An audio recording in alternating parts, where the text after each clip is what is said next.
All right, came out to the lake today and I was looking up here in this like cliffside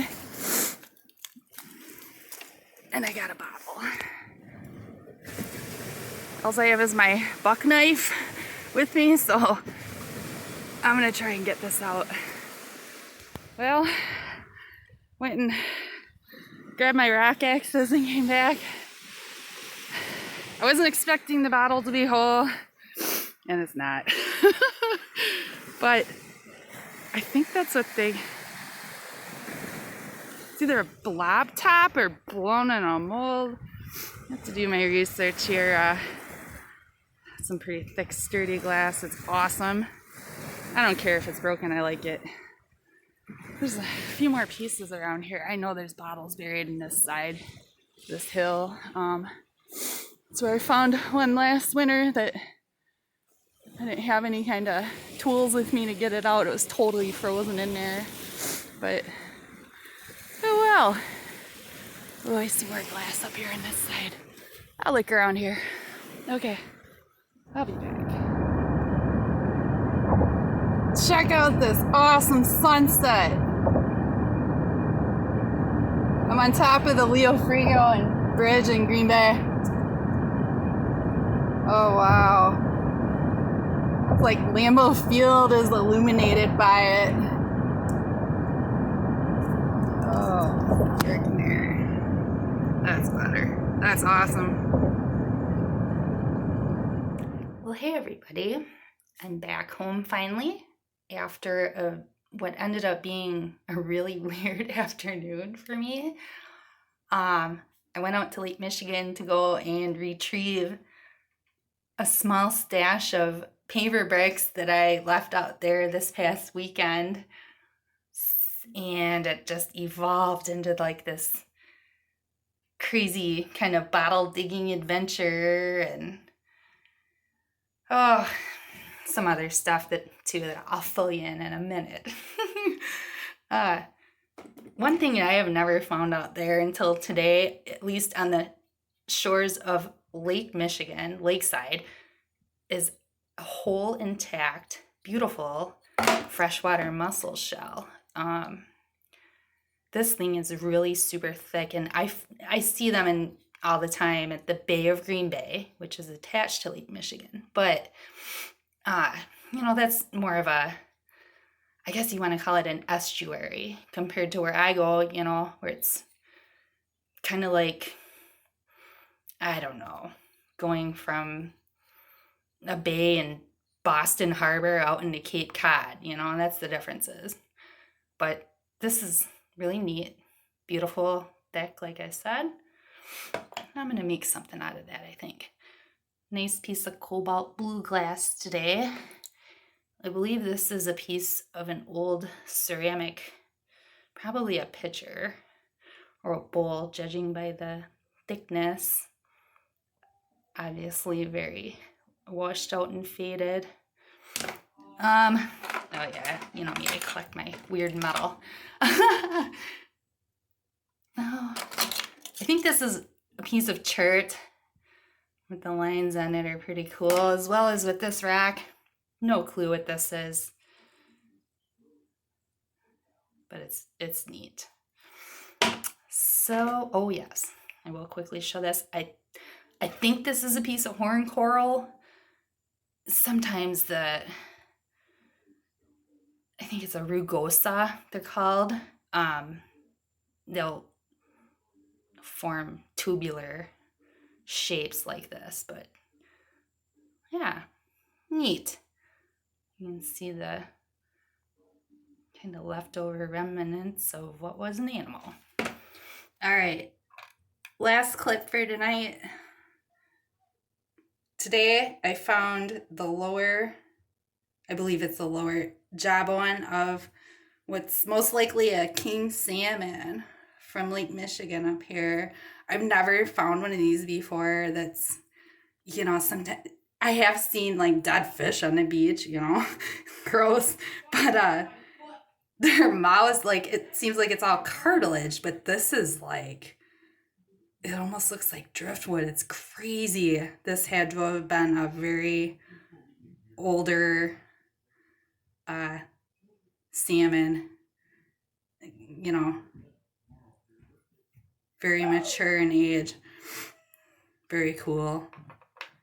I'm keeping it. My prize. Yes, it's busted. You saw earlier, I had to actually like cut this out of a clay bank, part of the eroded cliffside where I go hunting my rocks and beach glass and everything. And this is the same area where a few weeks ago I found this silver spoon. It's an area where I'm 99% certain it was originally the town dump. In the town near where I go, it was founded in 1883. You know, and obviously there were settlers in the area before that. So this is old. And when I saw it sticking out of the bank, I saw this lip, you know, and I was like, yeah. I've watched so many videos of people digging bottles that I just knew right away I had to get it. So I had to make a long trek back to my vehicle. The buck knife wasn't cutting it. Literally. I got my rack axes, which thankfully I have under my driver's seat. Yeah, I'm like that. Keep them in there. So I came back and got it out. And when it came out broken, I was like, oh, well, it's still freaking cool. I did inspect after I pulled it out of that clay. This was broken a long time ago. There weren't any remnants of glass, like the bottom half of it, which, you know, judging by my hand, it was probably a pretty good sized bottle. So to make the long story short, there are absolutely no visible seams on this bottle, nor in the lip. There's no threads or threading for any kind of, you know, screw top lid. I actually went so far as to measure the thickness of the edges of the glass, and it varies from 3 centimeters to 5. So that tells me, from what I've been able to research, that it's either a free blown bottle or dip molded. And the time period for what I have found out, the range is from the 1850s to approximately 1910. Free blown, that's what I'm thinking, because it's due to the uneven glass, you know, on each side. So I couldn't believe it. I still can't really. There's a couple little chips. And then also something to note, I gotta find them here. Those aren't flash cracks. Those are actually like strange bubbles inside. I felt on the inside of the bottle as well, and I don't know. I need a better camera. I'm so sorry, you guys. I'm trying. But yeah, those aren't cracks. That's like, I don't know, what would you call it? An imperfection, so to speak. And that right there is a scratch on the inside of the lip. But yeah, that made my day. So anyway, after I found this, or got it out, I should say, I just happened to notice a couple other pieces of glass kind of nearby it. And I mean, it was hard to get to all of this, let me tell you. I had to do a lot of breaking of old roots from trees and stuff to get in there. I cut myself pretty good, actually, on my hand, but I'll live. This is a piece of manganese glass I found nearby, very thin. So obviously this is from 1915 and earlier. And then this, the RG.WI, Wisconsin, there's a town, I think it's about 20 miles away from where I go, Luxembourg, Wisconsin. So this has to be from a bottling company in Luxembourg a long time ago. Really pretty shade of aqua. This was the bottom, I believe, and that flash crack wasn't there when I found it, so I think it happened in the car on the way back. You know, it's 20 degrees out there today, and I was bundled up pretty good. I had Carhartt bibs on, everything.